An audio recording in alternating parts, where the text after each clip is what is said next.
Hola, mi nombre es Cintia, soy profe de español y esto es Español con Vos, episodio 15. Hablar sobre creatividad siempre me ha gustado mucho. De hecho, utilizo muchas actividades para desarrollar la creatividad en mis clases porque creo que todos, en mayor o menor medida, somos creativos. Pero hay un problema. Desde pequeños nos dicen que la creatividad tiene que ver con una personalidad que se sale de la norma, una personalidad que es diferente, extravagante o particular. No se relaciona la creatividad con las personas serias, responsables, estructuradas. Entonces, a medida que crecemos, la creatividad se va quedando en un rincón y va ganando terreno la responsabilidad, la seriedad y todo eso que nos convierte en personas adultas. Últimamente parece que estamos dándonos cuenta de que esto no es así y por eso intentamos ser más creativos en todos los aspectos de nuestra vida. Queremos ser creativos en la cocina, ser creativos en nuestro trabajo, aunque no sea un trabajo artístico. Queremos ser creativos a la hora de decorar nuestras casas o incluso nos ponemos creativos para ahorrar a fin de mes. La creatividad es una herramienta y todos podemos hacer uso de ella, pero tenemos que practicar un poco y aprender a desarrollar este músculo para poder crear.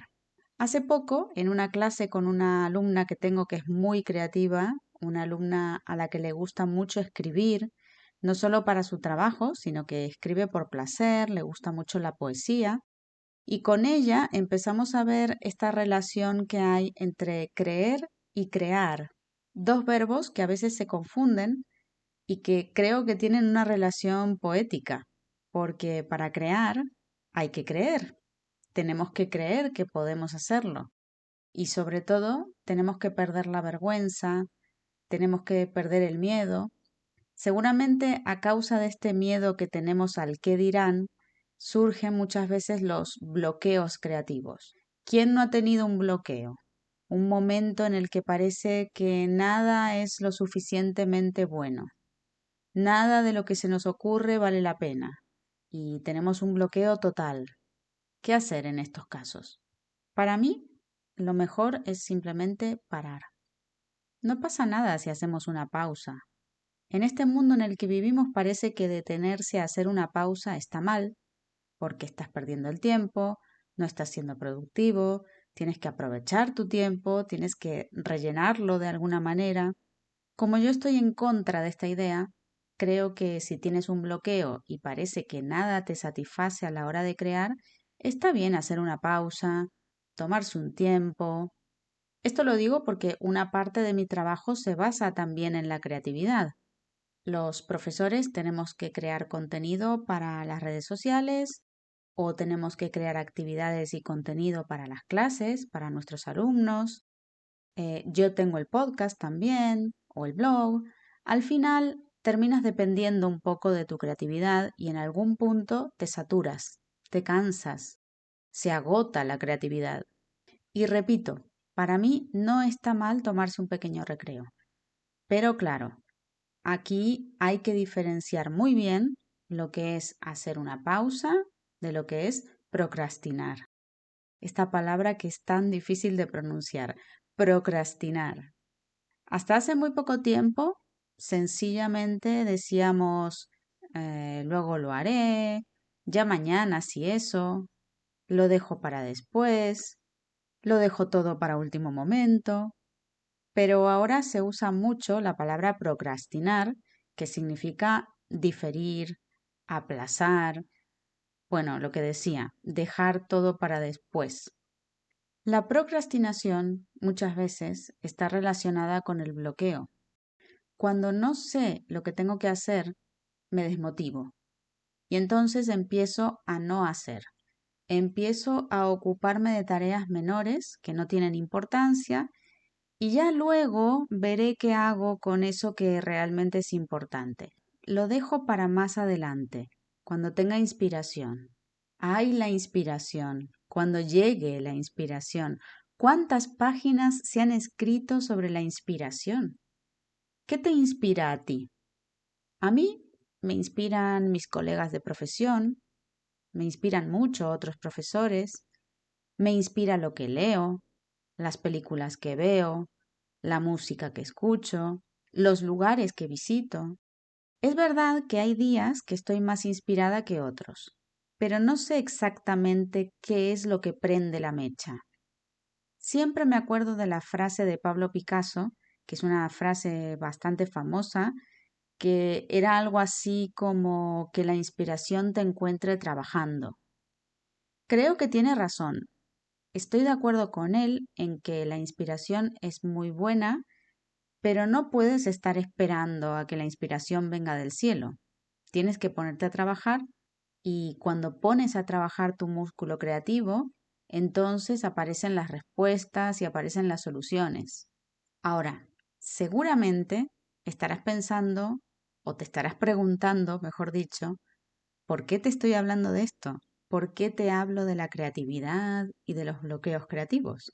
Bueno, te hablo de esto porque en el episodio de hoy quiero recomendarte a 3 ilustradoras que a mí me ayudan mucho a inspirarme y cuyas viñetas pueden ayudarte a ti en tu proceso de aprendizaje de español. Como sabes, siempre intento recomendarte contenidos culturales para que puedas practicar español cuando no estás en clase y cuando no estás estudiando. Bueno, estas 3 ilustradoras son buenísimas para seguir practicando español sin darte cuenta. Una de ellas es colombiana y las otras 2 son ilustradoras españolas. Todas tienen un estilo propio, son muy creativas, evidentemente, y son bastante cómicas también, usan mucho el humor. Así que te las voy a presentar para que puedas echar un ojo a su trabajo y las leas por placer y también para ampliar tu vocabulario en español.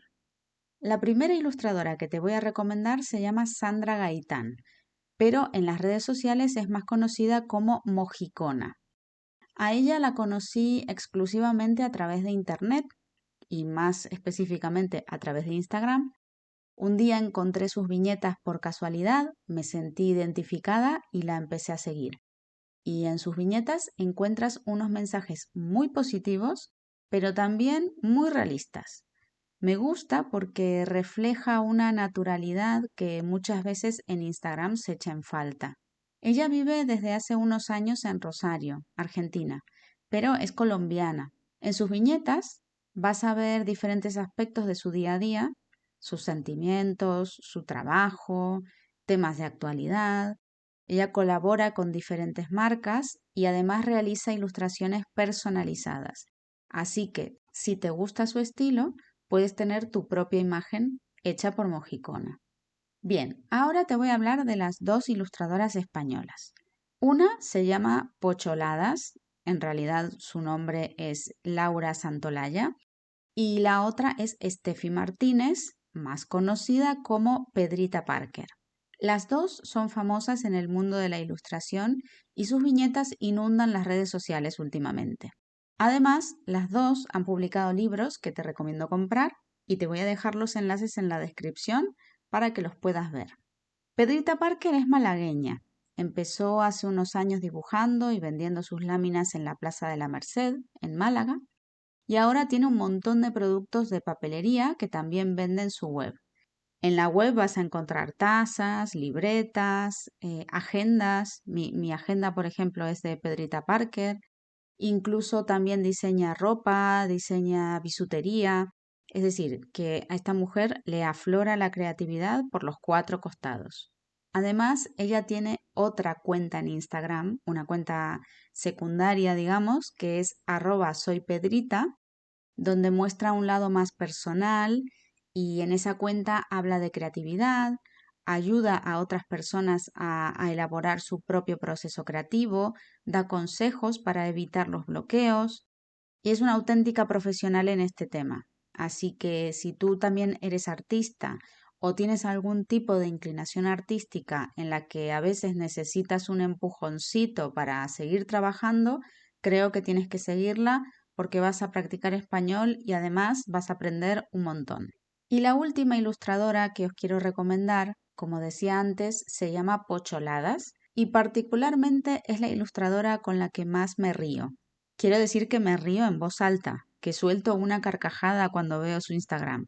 Es muy cómica y además es peligrosamente parecida a mí en muchos aspectos. Me siento muy identificada. Muchas veces me veo reflejada en las viñetas porque es treintañera, tiene una relación de amor-odio con muchas cosas, con la comida, con el deporte, con la pandemia, en fin, es una de mis ilustradoras de cabecera. En todas estas ilustraciones, en todos los libros y las viñetas de estas tres ilustradoras, vas a encontrar un montón de vocabulario, pero sobre todo el vocabulario que nos interesa porque no suele aparecer en los libros de español, el vocabulario que usamos en el día a día, incluso palabras nuevas que van surgiendo y que van saliendo en redes sociales y que se vuelven virales. Bueno, en estas viñetas las vas a poder encontrar. Así que tienes a tres artistas de estilos diferentes, de países diferentes, con lo cual vas a encontrar también un poco de variedad del español. En este caso vas a ver la variedad argentina, colombiana y española. En este episodio quería hablarte de ellas porque yo las consumo, las llevo mucho a mis clases y las recomiendo a mis estudiantes, así que también te las recomiendo a ti que escuchas siempre el podcast. Te voy a dejar sus enlaces en la descripción para que las puedas seguir y con esto me despido hasta el próximo episodio.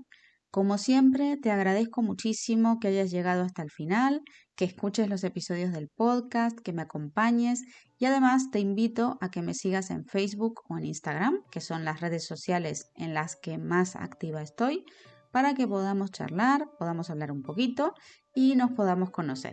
También puedes entrar en mi página web www.myspanishonthego.com, donde puedes leer la transcripción de los podcasts. Estoy subiéndolas poco a poco, así que nos vemos por ahí y yo me despido hasta el próximo episodio. Y recuerda que el español va contigo a todas partes. Siempre el español con vos.